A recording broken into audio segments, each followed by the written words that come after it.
How to buy a business with no money.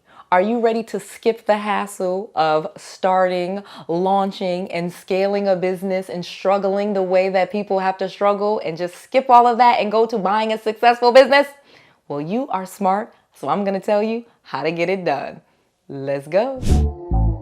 Noel. Yeah, she can fix that. If you gotta get it done, no, you need to do it better. Well, she can fix that. Yeah, she can fix that. Investment to get back, trying to get a big stack. She can fix that. Let's fix that. I'm going to give you a quick step-by-step process on how to skip building a business from scratch. I'm going to share with you my 3 insider tips on how to buy a business in a matter of months, not years. And last but not least, I'm going to share with you the biggest secret on how to find a profitable business so that you don't buy someone else's problem. So there are so many benefits to being a business owner. As a successful entrepreneur of many years and someone that's kind of semi-retired, I absolutely love being an entrepreneur and making and buying businesses. I actually like starting businesses from scratch, but I have found that taking over a successful business or buying a business is just as fun and a whole lot easier for most people than it is to start a business from scratch. So having a business will allow you to not be capped on your income. You can basically work whenever you want to, depending on the type of business that you have. You have no one really limiting your salary or stopping what you can do. As long as you operate within the laws, you actually have more freedom as a business owner. So it's allowed me to start businesses that I absolutely love, things that I'm passionate about. And then when I'm tired of the business, I can either shut it down or I can sell it. And that is the same process if you want to buy a business. Many people think that they have to start a business and go through all of the hassle of launching it and marketing and the struggle and the obstacles that comes with having a business. But for many of us, we skip that whole process and we just buy businesses that are already successful. Now, for most people, the problem comes in that they don't have any money to buy a business and the person that is selling the business wants money. So how do you get them some money so that you can have a successful business? So buying a business without money is very easy. It's a concept called a leverage buyout. That's what most people will do in order to buy a business with no money. A leveraged buyout is where you borrow the money to buy the business. And in many cases, you can finance the entire amount without coming out of pocket. Most people think that this is impossible because if a business is successful, give you an example. Say you have a successful real estate company and they wanting to sell it because they make millions of dollars and now the owner wants to retire, or a successful medical practice or a law firm. Many people think that you're going to have all of the money in order to buy it, but that's not true. You literally can borrow the money to buy the business and use the business's assets to pay for the business. Let me tell you how you do that because it is so fun. So when you are talking about buying a business that's successful and doing a leveraged buyout, which is where you can buy the business using a bank and leveraging the assets of the business to buy that business, that is a simple process that most people just don't know exists. But it does. So say, for example, I was buying a real estate office and they have equipment in there. They have printers, they have desks, they have chairs, plus they have revenue. The business makes a certain amount of money each year and I'm going to now have that income. So that's future receivables. You want to make sure you're buying those future receivables because that is an asset of the business. A bank will look at all of the assets of a business and they will lend you money to buy a business. Now, in some cases, they're going to want you to put down 10%, 20%, sometimes even more than that. But let me tell you how you get that 20% down payment, because that's easy and fun too.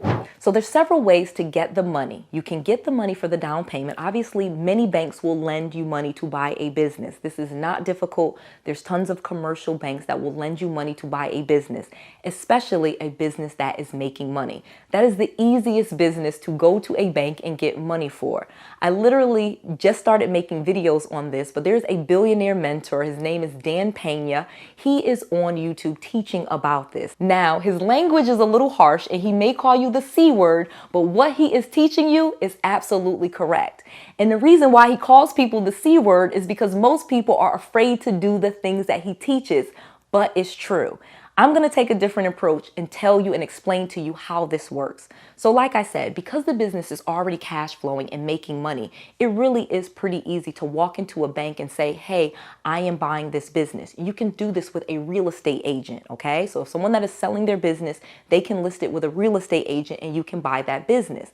Now, like I said, most of the banks are going to want you to put down 20%. So where will you get that 20% from? Well, this is an amazing thing when it comes to buying a business. You can borrow that 20%. That can be from a line of credit. That can be from credit cards. That can be from the seller. It can come from so many different places. You could even pool your money with all of your relatives and buy the business that way. Again, the great thing about buying a business is it will make money, so most people will lend to you 80% of the business's value pretty easily. Now, you could do one thing where you leverage all of the assets and you could even get all of the money, or you could borrow the money for the down payment through business credit cards, through business lines of credit. You could even go to the SBA and they will lend you most of the money to buy a business. Again, there are so many options out there, especially when you make the decision that you are going to buy a business that is already successful. I'm going to give you a fun fact. More baby boomers are retiring than ever before. There's tons of doctors' offices, chiropractors' offices, medical facilities that are owned by older people that want to retire. And when an entrepreneur retires, they have to sell their business or someone in their family needs to take the business over. It's not like retiring from a company. So this is a perfect opportunity for a young and scrappy person that wants to take over that business to go into that business, start working, and borrow all of the money to get said business. So let me give you just a couple of quick things, because like I said, you can set up owner financing. That's one way to get the deposit or the down payment. The second way, you can do what's something called an earn-out. This is what I have done more than anything. And that is where you earn your way out of the business. So you'll start to work in the business. The owner will basically seller finance that 20%. So say, for example, the bank loans you 80 and the seller of the business is willing to carry a second. And then you don't have to give them any of the money because you can earn out your pay. Basically, as the business is earning money, you keep paying that owner a salary from the business. That way they've sold the business, but they also have income coming in. Many sellers will love this, okay? Especially doctors and chiropractors and dentists that want to retire. They're very low-hanging fruit for this, guys. They want to retire from their business, and usually their kids do not want to take over their doctor or dentist's office. So you can go in and buy that business. You do not have to be a doctor or a dentist or a lawyer or any of those other things in order to run that business. And you can keep paying that person from the money from their business as you buy the business. That is called an earn out, and that is the process that I usually like to negotiate with a seller when I'm buying a business. So there you have it. This is how you buy a business with no money. I have bought several businesses with no money, but basically I usually borrow the money, or I use one of my business lines of credit or my credit cards, or I pay the seller later. Again, you do not have to pay the seller as soon as you buy the business. You can pay them later. If the bank gave them 80%, many sellers will take the 20% over time. So just make sure you work out a deal. Also, make sure you like this video, make sure you subscribe to my channel, make sure you click that little notification bell so you don't miss any of this content that I am bringing to you every single day. I want to make sure that you have all of the resources, all of the tools, and all of the knowledge that you need to be successful. This is Noelle. To your success.